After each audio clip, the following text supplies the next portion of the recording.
Hey guys, good morning and welcome to Devbhoomi career point. आशा करता हूँ आप सभी लोग स्वस्थ होंगे, काफ़ी अच्छी आपकी स्टडी चल रही होगी। तो आज देखेंगे सामान्य अध्ययन पीवाईक्यू टेस्ट पार्ट 43। देखिए यूट्यूब चैनल पे आपको एक प्लेलिस्ट मिलेगी पीवाईक्यू वाली, जिसमें उत्तराखंड जी के, सामान्य हिंदी और जीएस के 2024 तक जो भी पेपर हुए हैं तो इन पेपरों के प्रश्नों को कराया गया है। यानी कि प्रीवियस ईयर्स क्वेश्चंस की ये सीरीज है और 2024 तक के समस्त UK triple S C UK PSC पेपरों के मेन क्वेश्चनों को मैं इसमें कवर करा चुका था। 2025 में जो भी एग्ज़ाम है उनके प्रश्नों को इस सीरीज में आगे कवर करेंगे, जीएस में, उत्तराखंड जीके और हिंदी में भी। ठीक है, तो इस सीरीज को आप देखना। एग्ज़ाम से पहले मैं 2025 के पीवाईक्यू भी आपके कंप्लीट करवा दूंगा।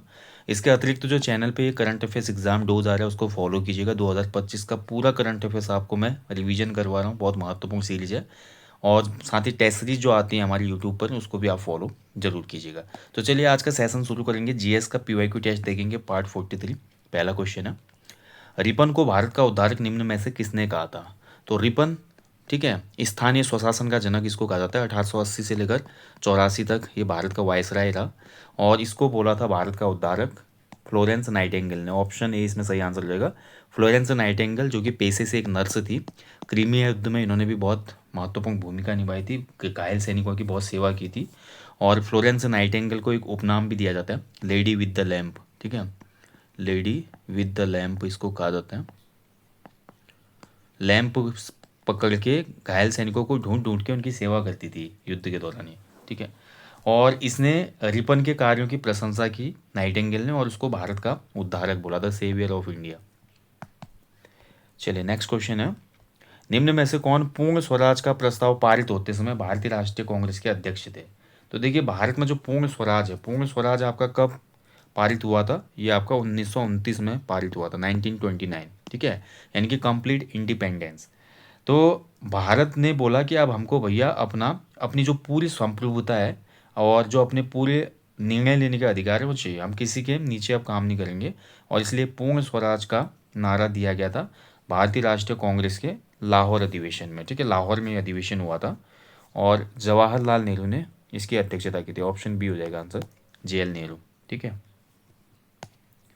बहुत महत्वपूर्ण है, यहीं पे आपका तिरंगा भी फहराया गया था। अगला देखिए, वुड का डिस्पैच किससे संबंधित है? तो देखिए वुड का डिस्पैच कई बार एग्जाम में क्वेश्चन बनता है। वुड का डिस्पैच आया था 1854 में, 1854 में इसको लाया गया था उसमें। ठीक है, और उसमें भारत का जो गवर्नर जनरल था वो कौन था? ये था आपका डलहौजी। डलहौजी, तो डलहौजी ने भैया आपका क्या किया, चार्ल्स वुड को भेजा। शिक्षा से संबंधित एक नीति पत्र था ये। ठीक है, पॉलिसी मेकिंग का था, एजुकेशन से संबंधित। तो राइट आंसर हो जाएगा इसका ऑप्शन डी, शिक्षा से संबंधित। ठीक है, देखिए एक और महत्वपूर्ण टर्म बनते हैं, वुड का जो डिस्पैच है ना, इसको बोला जाता है भारत में शिक्षा का Magna Carta, Magna Carta of education. Wood's के डिस्पैच को शिक्षा का मैग्ना कार्टा कहा जाता है भारत में। ठीक है, इसमें एक टर्म दी गई थी, इसमें टर्म ये थी, कंडीशन ये थी, वुड्स डिस्पैच में ये बोला गया कि जो प्राथमिक शिक्षा है, यानी कि जो प्राइमरी एजुकेशन है, प्राइमरी एजुकेशन को स्थानीय भाषा में दिया जाए। जो भी स्थानीय लोकल लैंग्वेज है उस प्राइमरी जो है आपका लोकल लैंग्वेज में होना चाहिए प्राइमरी एजुकेशन। और हाई स्कूल आंग्ल देसी भाषा में, और जो हायर एजुकेशन होगी वो केवल इंग्लिश मीडियम में होगा। ये इस डिस्पैच में कुछ बिंदु थे। ठीक है, वुड डिस्पैच। अगला देखिए, द्वैध शासन प्रणाली ब्रिटेन द्वारा भारत में किस कानून के तहत लागू की गई थी? तो डायरकी जो थी, द्वैध शासन प्रणाली, इसको भारत में लागू किया गया था किसके द्वारा? भारत जो हमारा शासन अधिनियम आया था 1919। ठीक है, ऑप्शन सी इसमें राइट आंसर हो जाएगा, भारत शासन अधिनियम 1919, जिसको मॉन्टेग्यू चेम्सफोर्ड रिफॉर्म भी कहा जाता है। मॉन्टेग्यू चेम्सफोर्ड, चेम्सफोर्ड था ना इस समय वायसराय, रिफॉर्म भी कहा जाता है इसको। ठीक है, तो इसके तहत हमारा दैध शासन प्रणाली की शुरुआत की गई थी। ठीक है, ये ध्यान रखेंगे। अब जो मॉन्टेग्यू चेम्सफोर्ड के समय हुआ ना, तो उसमें प्रांतों में दैध शासन की शुरुआत हुई थी। प्रांतों में जो भी उसमें प्रांत थे, राज्य जिनको हम कहते हैं आज। ठीक है, और बाद में जब भारत शासन अधिनियम आया, government government of Indian act जो आया था आपका 1935, 1935। ठीक है, तो ये भारत सरकार अधिनियम जब आया तो इसने प्रांतों में द्वैध शासन को समाप्त कर दिया। प्रांतों में द्वैध शासन समाप्त। ठीक है, और इसने फिर केंद्र में द्वैध शासन की शुरुआत कर दी। केंद्र में द्वैध शासन। ठीक है, ये बहुत महत्वपूर्ण याद रखना।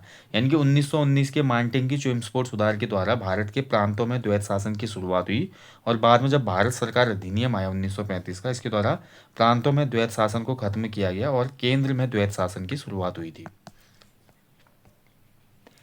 अगला देखिए, निम्न वक्तव्य किस आंदोलन का वर्णन किया गया है। एक स्टेटमेंट दी गई है, उन्होंने वह काम किया जो बाल गंगाधर तिलक भी नहीं कर सके थे।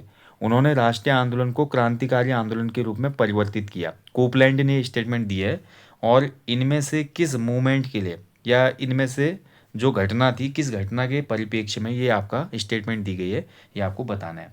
तो ये कोपलैंड जो स्टेटमेंट दी थी ये आपका दिया था किसके संबंध में, असहयोग आंदोलन के संबंध में। ठीक है, ऑप्शन सी इसका राइट आंसर हो जाएगा, असहयोग आंदोलन।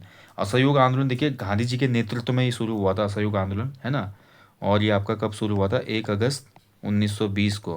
हालांकि जिस दिन असहयोग आंदोलन शुरू हुआ था उसी दिन पहले दिन ही किसकी मृत्यु हो गई थी, तिलक जी की, बाल गंगाधर तिलक की मृत्यु हो गई थी।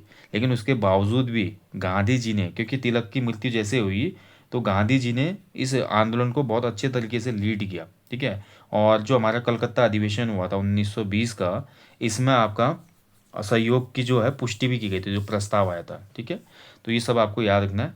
कलकत्ता में 1920 में एक विशेष अधिवेशन हुआ था कांग्रेस का, और दिसंबर 1920 वाला नागपुर में हुआ था। ये थोड़ा कभी कभी कांग्रेस के क्या हुआ कि कुछ विशेष चीज़ या किसी विशेष आंदोलन के तहत साल में 2 बार भी अधिवेशन होते थे, लेकिन मेनली जो अधिवेशन होता था कांग्रेस का हमेशा दिसंबर में ही होता था, क्योंकि दिसंबर में कांग्रेस की नींव पड़ी थी। ठीक है, ये आपको ध्यान रखना है। तो जो हमारा असहयोग आंदोलन था गांधी जी के नेतृत्व में, इस आंदोलन का प्रस्ताव कांग्रेस में एक कलकत्ता अधिवेशन हुआ था 4 सितंबर 1920 को, वहाँ पे प्रस्ताव पारित हुआ, पुष्टि हुई इसकी 1920 दिसंबर नागपुर अधिवेशन में। ठीक है, और कोपलैंड ने बोला भैया कि जो काम तिलक भी नहीं कर पाए वो गांधी जी ने एक राष्ट्रीय आंदोलन के रूप में इसको परिवर्तित किया है।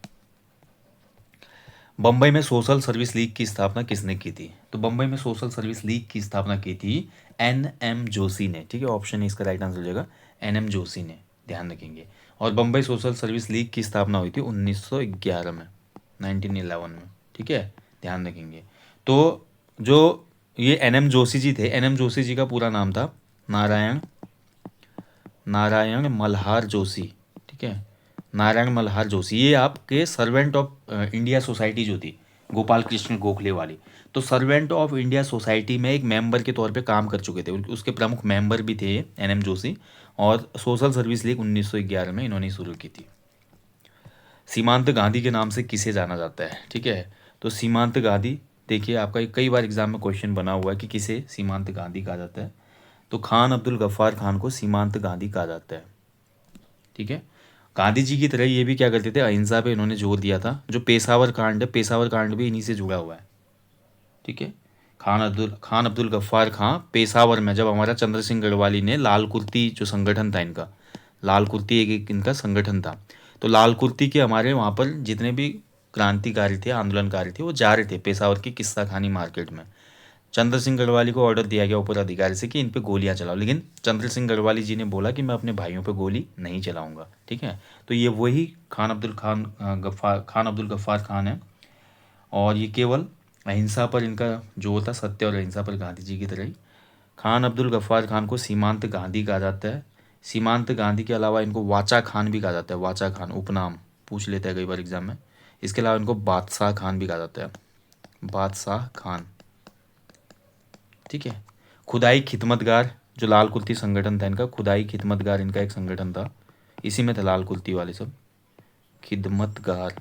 ठीक है, खुदाई खिदमतगार इनका एक आपका संगठन था, ध्यान रखेंगे। खान अब्दुल गफ्फार खान को 1987 में भारत रत्न से सम्मानित किया गया था, भारत रत्न। ठीक है, ध्यान रखेंगे, एक क्वेश्चन पूछा भी जाता है। चलिए आगे बढ़ेंगे। किसने महात्मा गांधी के तरीकों को राजनीतिक भयादोहन यानी कि ब्लैकमेल कहा था, तो गांधी जी के तरीकों को किसने पॉलिटिकल ब्लैकमेल कहा था। गांधी जी क्या करते थे, देखिए मांगे पूरी न होने पर अनशन वगैरह कर देते थे, भूख हड़ताल कर देते थे, है ना। उसके अलावा अपने जो आंदोलन थे उसमें लोगों को जोड़ने के लिए बहुत से और एक्टिविटियों को उन्होंने वहाँ पे किया था। इस वजह से अंग्रेज बहुत डरते थे गांधी से। गांधी जी अपनी बात मनवा ही लेते थे उनसे, तो इसीलिए गांधी को आपका पॉलिटिकल ब्लैकमेल करने वाला किसने कहा था, ऑप्शन बी, ठीक है, लिन लिथगो ने, ऑप्शन बी इसका राइट आंसर हो जाएगा, लिन लिथगो ने कहा था। ठीक है, बहुत महत्वपूर्ण है। ऐसे ही देखिए हमारी जो माउंट बेटन है, ठीक है, माउंट बेटन ने भी गांधी जी के बारे में एक स्टेटमेंट दी थी। गांधी जी को माउंट बेटन ने वन मैन बाउंड्री फोर्स कहा था, वन मैन बाउंड्री फोर्स। ठीक है, गांधी जी को कहा था ये वन मैन बाउंड्री फोर्स। ऐसे ही हमारा ब्रिटेन का प्रधानमंत्री था Churchill, Winston Churchill. Winston Churchill ने गांधी को अर्धनग्न फकीर कहा था, अर्धनग्न फकीर। ठीक है, तो पूछ लिया जाता है गांधी को अर्धनग्न फकीर किसने कहा था, गांधी जी को वन मैन बाउंड्री फोर्स किसने संबोधित किया था, गांधी जी के तरीकों को राजनीतिक ब्लैकमेल किसने कहा था, लिनलिथगो ने। वायसराय था ये भी। ठीक है, अगला देखिए, पूर्ण स्वराज का प्रस्ताव कांग्रेस के किस अधिवेशन में पारित हुआ, तो ये मैं बता चुका हूँ ऊपर, लाहौर वाला जो अधिवेशन था 1929 का, इसमें पूर्ण स्वराज का प्रस्ताव पारित हुआ। और इस कांग्रेस के अधिवेशन की अध्यक्षता किसने की थी, जवाहरलाल नेहरू ने। ठीक है, चलिए आगे बढ़ेंगे। निम्न में से किस राज्य ने वेलेजली की सहायक संधि को स्वीकार नहीं किया था।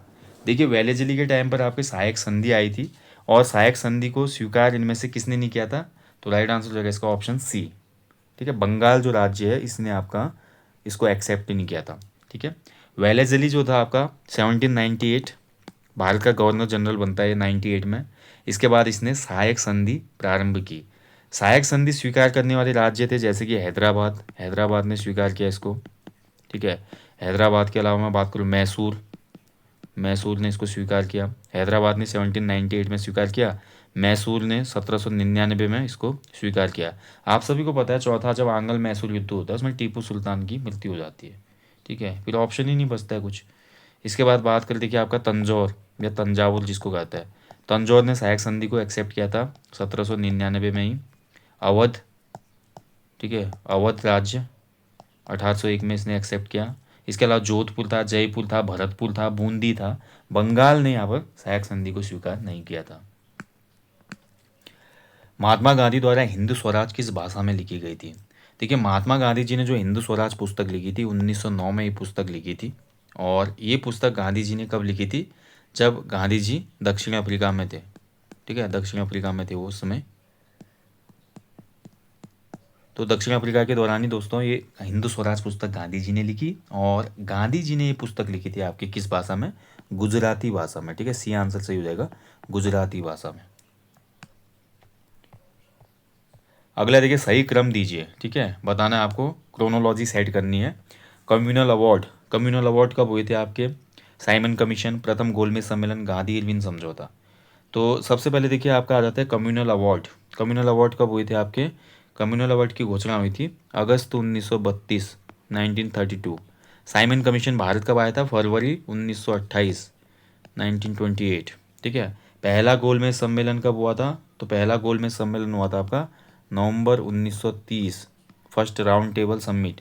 गांधी इरविन पैक्ट तो कब हुआ था ये हुआ था आपका मार्च 1931। तो इसके हिसाब से लगा लो आप क्रोनोलॉजी, तो राइट आंसर हो जाएगा इसका आपका।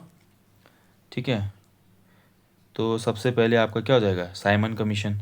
ठीक है, पहला 2 हो जाएगा, साइमन कमीशन के बाद आपका प्रथम गोलमेज सम्मेलन 2 3। ठीक है, उसके बाद आपका गांधी इरविन पैक्ट 4, फिर आपका कम्युनल अवार्ड 1, 2 3 4 1 होगा इसका उत्तर। ठीक है, 2 3 4 1 है नहीं क्या ऑप्शन में, किसी ऑप्शन में नहीं दिख रहा 2 3 4 1, तो 2 3 4 1। साइमन कमीशन सबसे पहले, फिर आपका पहला गोलमेज सम्मेलन, गांधी इरविन पैक्ट, फिर आपका कम्युनल अवार्ड। ठीक है, 2 3 4 1 होगा इसका, ये नोट कर ले, ऑप्शन सभी गलत हैं इसमें। देश बंधु के नाम से किसे जाना जाता है, तो देश बंधु, ये देश बंधु नाम दिया जाता है किसको, आपका चित्तरंजन दास जी को। ऑप्शन ए इसका राइट आंसर है, चित्तरंजन दास जी को देश बंधु कहा जाता है। ठीक है, चित्तरंजन दास और प्लस जवाहरलाल नेहरू के पिता जो थे मोतीलाल नेहरू, इन दोनों ने मिलकर एक पार्टी बनाई थी। सी आर दास और मोतीलाल नेहरू ने मिलकर एक पार्टी बनाई थी 1923 में, जिसको क्या नाम दिया गया था, स्वराज पार्टी। ठीक है, 1923 स्वराज पार्टी बनाई थी इन्होंने, इलाहाबाद में ये स्थापित हुई थी। क्लियर। ऐसे देखिए देश बंधु इनको कहते हैं। यहाँ पर एक नाम आपको दिख रहा हो, C F Andrews, C F Andrews को दीन बंधु कहा जाता है। ठीक है, दीन बंधु कई बार बनता है एग्जाम में, कंफ्यूज नहीं होना आपने। देश बंधु के नाम से सी आर दास और दीनबंधु के नाम से CF एंड्रूज जाने जाते हैं। बंदी जीवन पुस्तक किसने लिखी थी? बहुत इंपॉर्टेंट क्वेश्चन है, कई बार बनता है क्वेश्चन। बंदी जीवन जो पुस्तक थी ये क्रांतिकारी सचिंद्र नाथ सान्याल के द्वारा लिखी गई थी। सचिंद्र नाथ सान्याल जी जो थे ये काकोरी जो आपका ट्रेन एक्शन हुआ था, काकोरी ट्रेन एक्शन में इन्हें सज़ा हुई थी और ये हिंदुस्तान रिपब्लिकन एसोसिएशन के सह संस्थापक भी थे भगत सिंह के साथ। ठीक है, तो सचिंद्र नाथ सान्याल जी की किताब है बंदी जीवन। अगला देखिए, भारत ने आर्थिक सुधार की प्रक्रिया को कब जारी किया था? तो भारत में जो हमारा आर्थिक सुधार हुआ था, इकोनॉमिक रिफॉर्म्स जो आए थे, कब आए थे ये आपका आए थे जुलाई 1991 में। ठीक है, ऑप्शन डी इसका राइट आंसर हो जाएगा जुलाई 1991। तो भारत में देखिए जुलाई 91 में क्या हुआ, भारत के दरवाजे वैश्वीकरण के लिए खोल दिए गए, जिसको हम जानते हैं LPG के नाम से। ठीक है, LPG से अभी देखिए आजकल LPG का क्राइसिस भी चल रहा है, लिक्विड पेट्रोलियम गैस, बट ये LPG वो नहीं है। L फॉर लिबरलाइजेशन, ठीक है, उदारीकरण जिसको कहा जाता है, उदारीकरण। P फॉर प्राइवेटाइजेशन, निजीकरण। ठीक है, निजीकरण। एंड G फॉर ग्लोबलाइजेशन, वैश्वीकरण, भूमंडलीकरण। तो भारत ने देखिए 1991 में जो भारत के उसमें के वित्त मंत्री थे वो थे डॉक्टर मनमोहन सिंह जी, मनमोहन सिंह। तो मनमोहन सिंह वित्त मंत्री थे उसमें और नरसिम्हा राव की सरकार थी। भारत ने भैया LPG रिफॉर्म्स जारी किए क्योंकि भारत के पास जो रिजर्व था फॉरेन करेंसी का बहुत कम बच गया था और बहुत खतरे में भारत की इकोनॉमी थी। सही टाइम पे सही मूव हुआ, LPG के बाद भारत की जो दशा और दिशा थी काफ़ी अच्छी हुई। इसीलिए 1991 की जो हमारी आर्थिक सुधार प्रक्रिया है इसको LPG के नाम से भी जाना जाता है, लिबरलाइजेशन, प्राइवेटाइजेशन एंड ग्लोबलाइजेशन। ठीक है, जुलाई 1991 याद रखिएगा। लास्ट जो आपका अभी री एग्ज़ाम होने वाला है स्नातक स्तरीय परीक्षा में क्वेश्चन पूछना था सीधे सीधे, ये भी स्नातक स्तरीय परीक्षा में आपका क्वेश्चन पूछा गया था। निम्न कथनों पर विचार कीजिए। पहला देखिए, सहकारी संघवाद सहकारी संघवाद नीति आयोग के मार्गदर्शक सिद्धांतों में से एक है। और कथन 2 बोल रहा है नीति आयोग के द्वारा ऊपर से नीचे का दृष्टिकोण अपनाया जाता है। ठीक है, तो बताइए इनमें से कौन सा आपका स्टेटमेंट सही है? Cooperative federalism is one of the guiding principles of NITI Aayog, statement 1। And second statement, top down approach followed by NITI Aayog.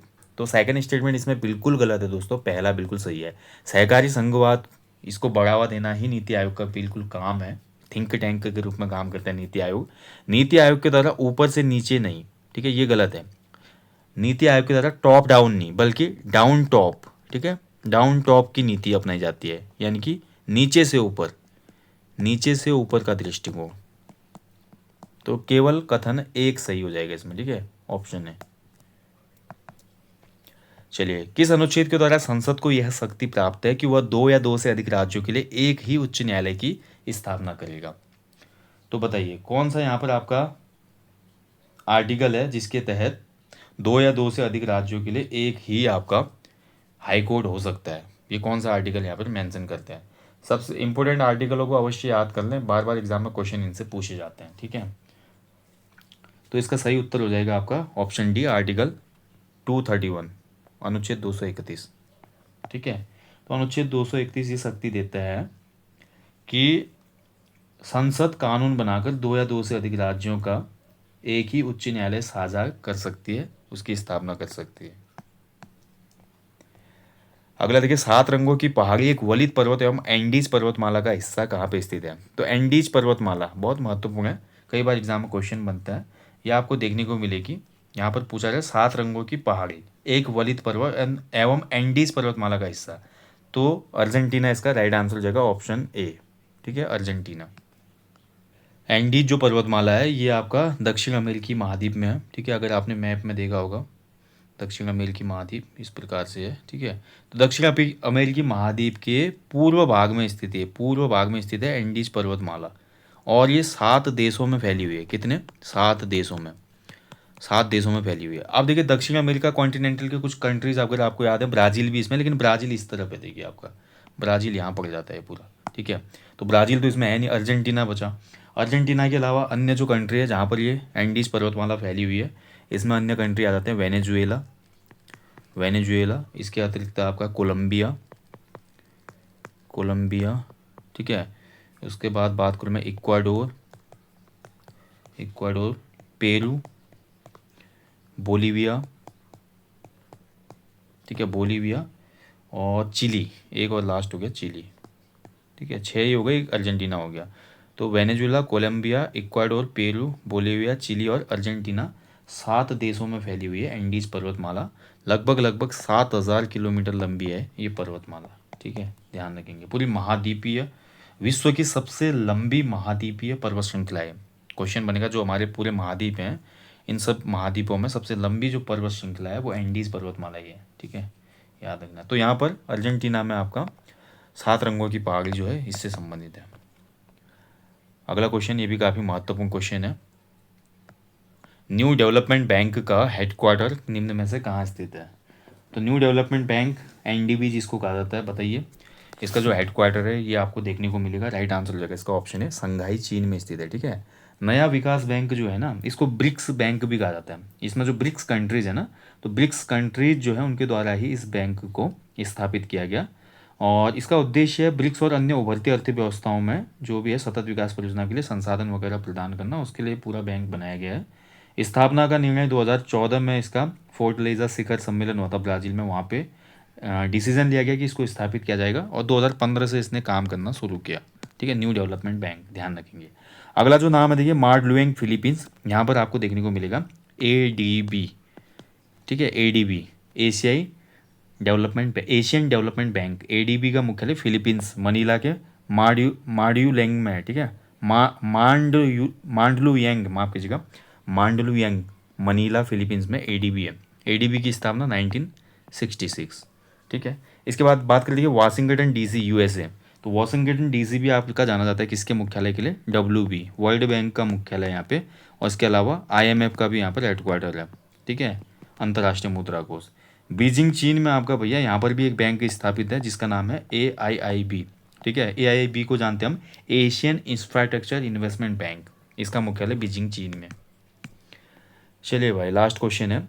HTTP, WWW, FTP, telnet और SMTP का उपयोग OSI की किस परत में किया जाता है? तो OSI मॉड्यूल की जो 7 लेयर्स होते हैं, इस पर मैं एक वीडियो आपको दे चुका हूँ हाल में। GS की जो हमारी स्पेशल फैक्ट क्लासेज चल रही थी वहाँ पर मैंने दिया हुआ है, आप देखना।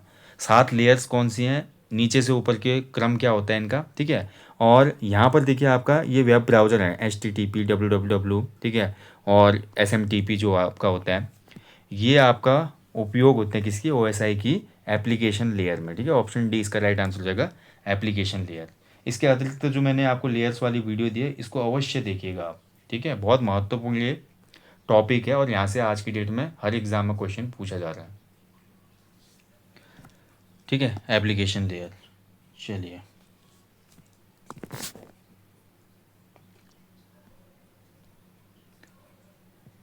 बाकी किस लेयर का क्या काम है वो भी मैंने उसमें आपको अच्छे से कवर कराया है, देख लीजिएगा वीडियो जरूर।